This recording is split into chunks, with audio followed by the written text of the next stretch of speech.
మనము గుణింతాలకి మనం ఎలా చేసుకోవాలో చూపిస్తాం చూడండి.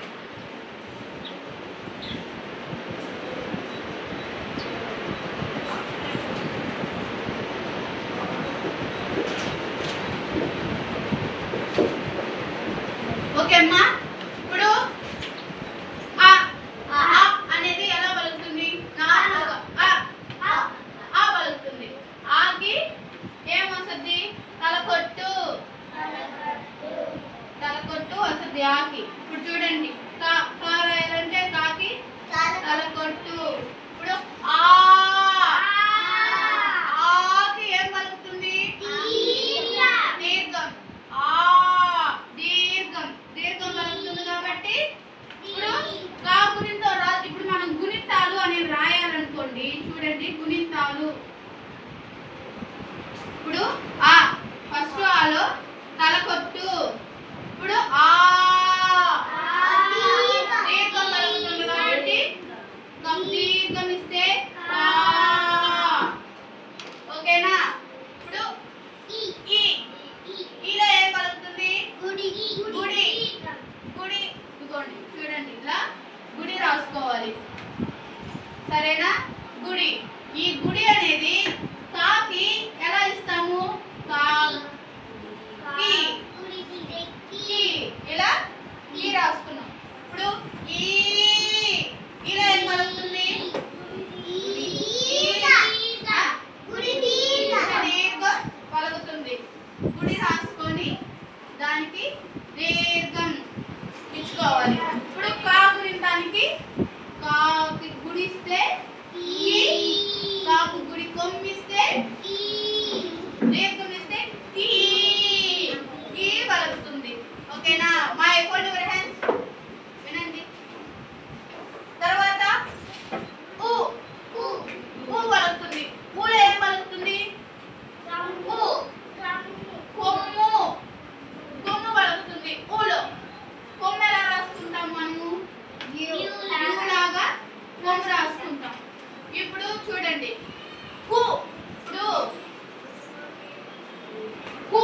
ఈ కూకి కొమ్మిస్తే కు. ఇప్పుడు ఇక్కడి నుంచి చూడండి, కాలో ఏం పలుకుతుంది? కాలో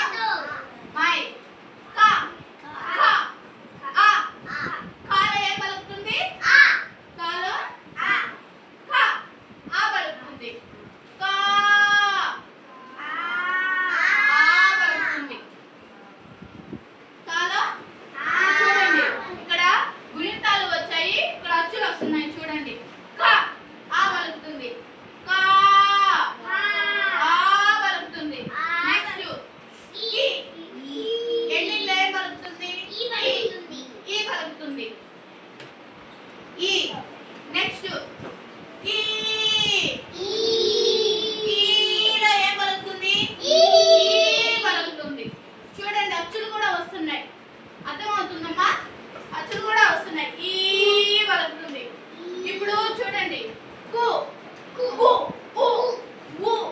పలుకుతుంది. పలుకుతుంది. మీరు సింపుల్ మెథడ్ ఇవి గుర్తు పెట్టుకుంటే ఈజీగా గుణింతాలు అనేవి ఈజీగా రాయొచ్చు. సరేనా? నెక్స్ట్ దీర్ఘం వచ్చింది. కొమ్ము దీర్ఘము. ఇప్పుడు చూడండి, కొమ్ము దీర్ఘము. ఇక్కడ పూలో ఏం పలుకుతుంది? పలుకుతుంది. చూడండి, ఇక్కడ వచ్చింది. నెక్స్ట్ ఇదేంటిది?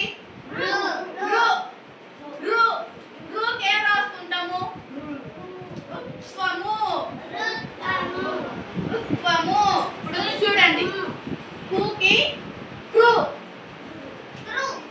రాసుకున్నాం. క్రూలో ఏం వచ్చింది? రుత్వము. దీన్నే వట్రసూరి కూడా అని అంటారు. అర్థమైందా? రుత్వము. ఓకే, ఇక్కడ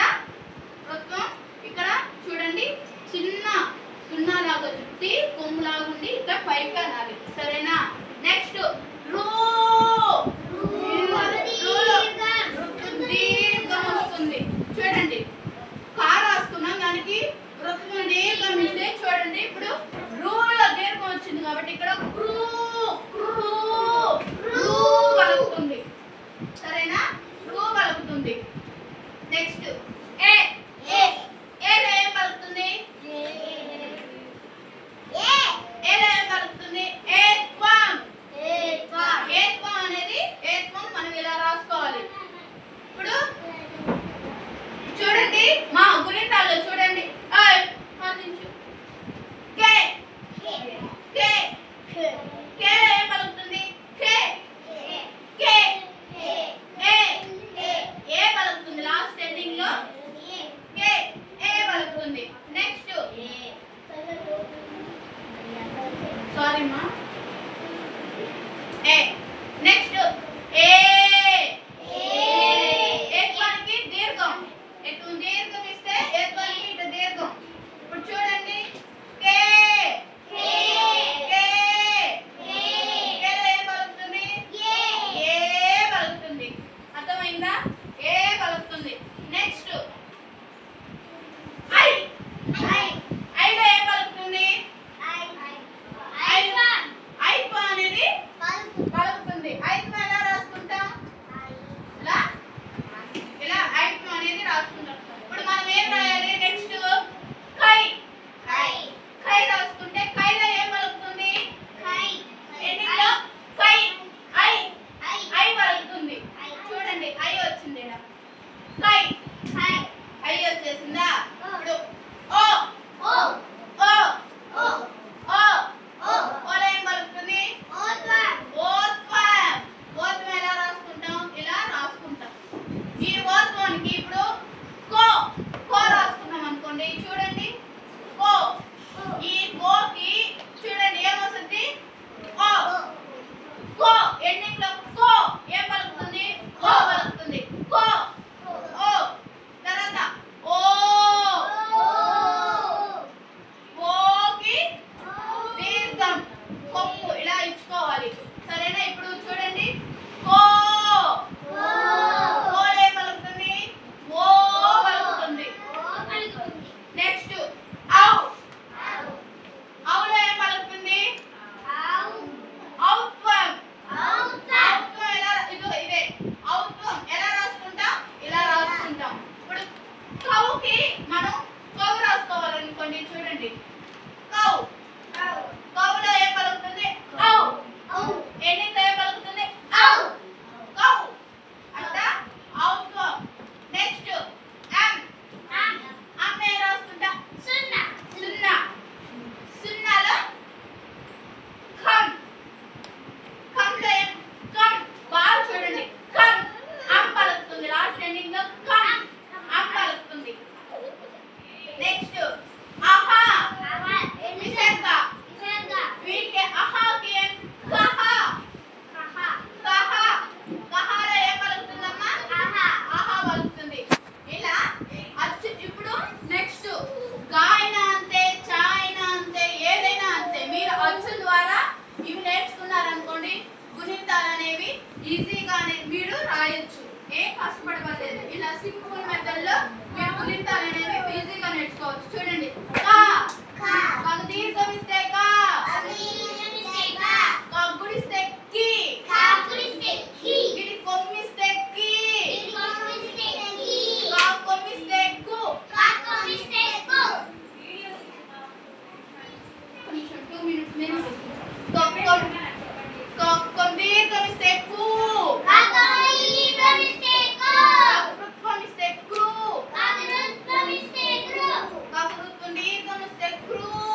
వృత్వం దీర్ఘం ఇస్తే క్రూ కాకేత్వం ఇస్తే కే కాకేత్వం దీర్ఘం ఇస్తే కే